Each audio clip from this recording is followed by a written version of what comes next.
యెహోవాకు మరుగైనది నా న్యాయము, నా దేవుని దృష్టికి చెప్పవలసి ఉండెను.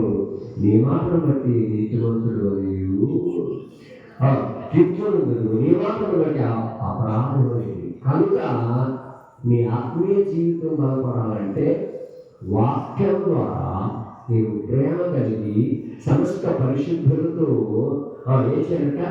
వేరుపారి నువ్వు వేరుపడాలి. నీతోటి సహోదరులతో ఏం చేయాలట? దాని వెడల్పు, పొడవు, లోతు ఎంతో గ్రహించుకోవాలి. ప్రభు నీకు చూపించిన ప్రేమ ఎంత గొప్పది! నీవు సహోదరులు చూపించేటువంటి ప్రేమ ఎంత గొప్పది! నిన్ను నీ పొరుగువారిని ప్రేమించి